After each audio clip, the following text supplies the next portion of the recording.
Jets win 17-0 against the Pittsburgh Steelers. The Jets starting offense went right down the field. Geno Smith making his Jets 2.0 preseason debut, led a scoring drive. David Bailey got a sack, and it felt like a really good night for the New York Jets. For more on the Jets, we say hello to a man who covers the team for the New York Daily News. Jets reporter Antwan Staley joins us here on the Jake Asman Show. Antwan, good morning, my man. Thanks for coming on today.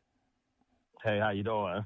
I'm doing great, Antwan. So let's start with just Geno Smith, because that feels like the big story. 10-play drive, ankle looked pretty good to me. What did you think of that opening drive from the Jets starting offense?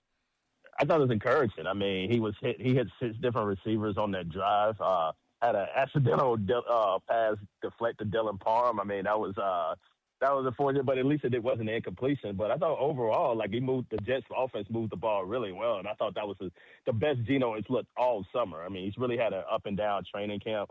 The Bucs joint practice wasn't great, but yeah, you saw encouraging signs against the Steelers defense. They had some starters out there. Obviously, T.J. Watt didn't play, but overall, like, I thought it was a good start, especially considering Geno didn't play against Tampa Bay last week.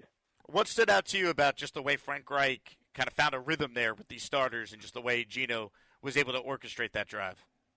Yeah, I mean, I think you've seen a little bit of training camp at times, but yeah, throwing the ball down the field there wasn't a lot. It was a lot to be desired with the run game. I think Aaron Glenn also touched on that, but obviously that'll change when Breece Hall comes back. But yeah, just the way they orchestrated the offense there, getting the ball to A.D. Mitchell there, obviously Garrett too as well. The big third down plays I thought were huge, and just the way that the concepts went down with Wright too as well. So I just thought that the blocking went well. I thought it was just the operation just went really, really well. So yeah, I thought it was a great job on Frank Wright with the play calls. I thought it was a good job with Geno Smith just orchestrating the play calls and the offense.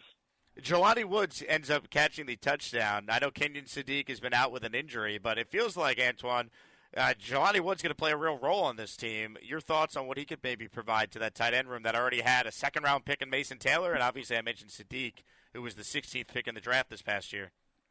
Yeah, I mean, I think with Sadiq being out right now, it's really opened the opportunity for a guy like Jelani Woods, who Frank Wright has some familiarity with. Like, he was the guy that drafted him with the Indianapolis Colts in 2022. And, yeah, I think he's a good big body guy, huge, who's a good blocker and also going to provide, some third down situations in the pass game too as well. I mean, he's a huge target. He was like a basketball player. So to be able to have a guy like that at the tight end position there, to go in with your other tight ends like Mason Taylor, who I think has gotten bigger throughout the offseason. Kenyon Sadiq, you definitely know what he brings once he's able to get back on the field. We'll see when that is, especially his versatility as a blocker and a runner too as well. And then you got Jeremy Rucker, who, jack of all trades at times, can do a lot of different things. So, yeah, I think they're definitely keeping 4 tight ends, and I think Jelani Woods has had a really, really good summer taking advantage of his opportunities for Sadiq being down.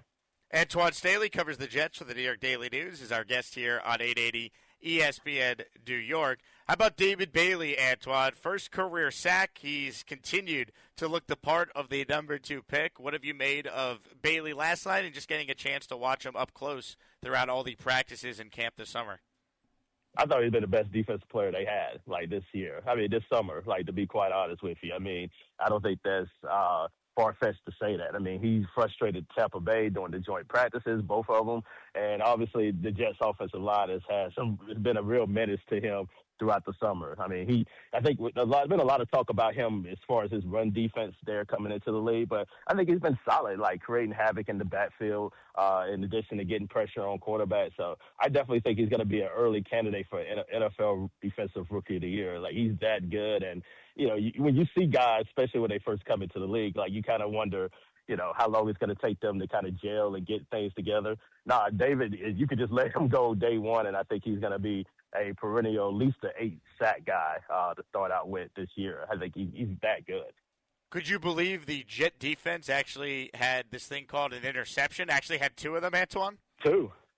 Yeah, I mean, I was like, who is this team?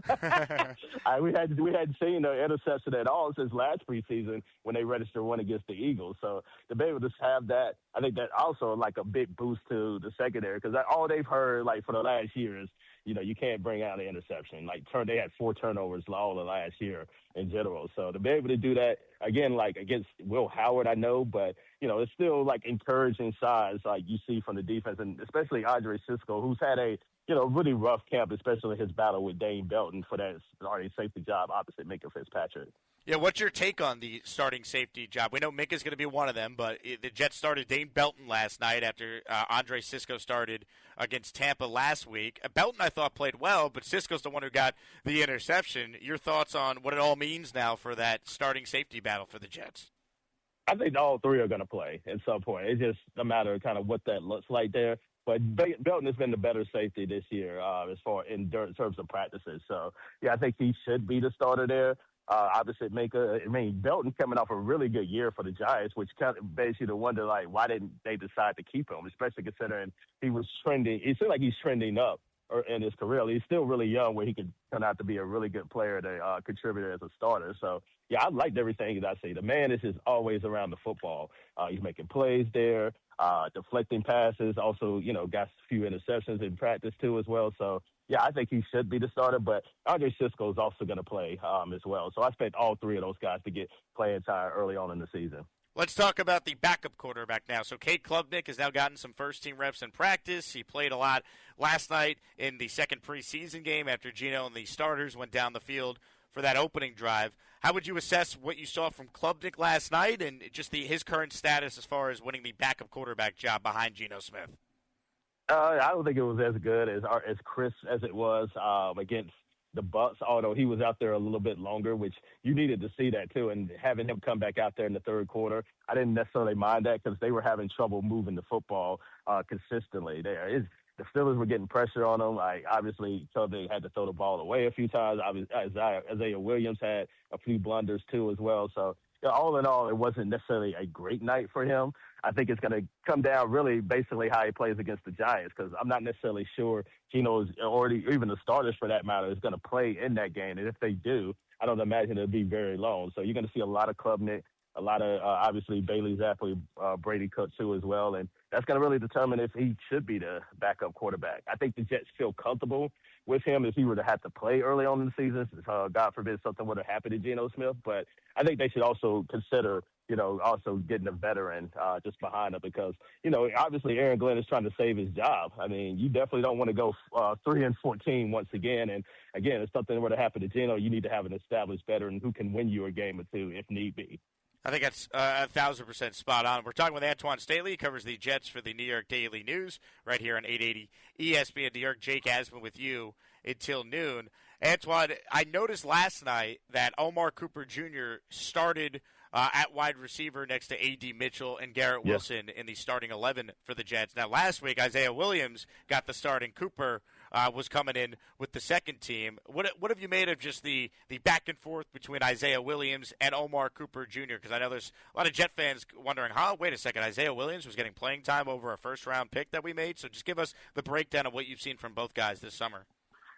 First of all, people just need to relax. Like, people need to have patience because, I mean, you have to understand, like, it's going to take some players some time to adapt and gel in the league. I mean, he's a wide receiver that, I don't think he was, touted as the best wide receiver in the draft. He obviously one of them, but, some things that he needs to work on. And anytime you enter the league, especially the speed of the game and, the concepts, the complexity of the route tree and learning a new offense and a new quarterback, it's going to take some time for him to, adapt to the league. And I think that's kind of what we've seen with Cooper.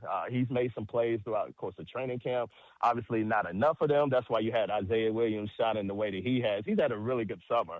And I think the Jets are going to use both of those guys in a variety of different ways, especially Williams with his speed and versatility to do a lot of different things. So I think, again, like people are so set on like who's wide receiver 3 and all that. Don't worry about that. Just worry about, development of Cooper. And also you got to worry, you got to throw Sadiq in there too, because like, I don't know what he's going to be able to contribute week 1 and considering the fact that he missed all of the spring and then basically all of the summer too at training camp. So just give those guys some time to kind of gel and get used to the NFL game. And I bet you towards the end of the season, you'll see them become more and more contributors to the passing game.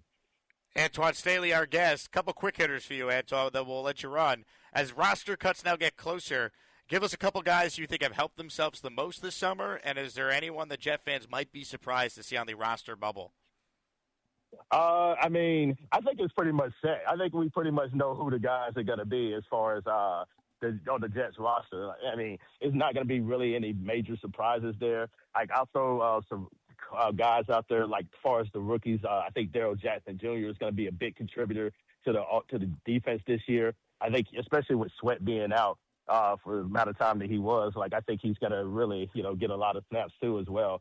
VJ Payne, I wonder, especially with his injury, if he's going to make the roster too. The Jets could always put him on injured reserve as well. So, again, it's like not a ton of roster spots to be had, especially on this Jets team. It's just a matter of, guys like Arian Smith and Malachi Moore, will they stay on the team, which I think they will, but they're definitely borderline guys that you definitely want to see, contribute and have a good showing against the Giants on Friday night. So I'm a fan of Darren Muji overall, but I mean, you just mentioned Malachi Moore and Arian Smith. Both guys, fourth-round picks last year, and they've given the Jets really nothing to be excited about this summer. That is not a good look for day 3 of that draft class, which, by the way, Tyler Barron, does he even exist? Another guy they took on day 3 last year, and no Jet fan has heard his name all summer.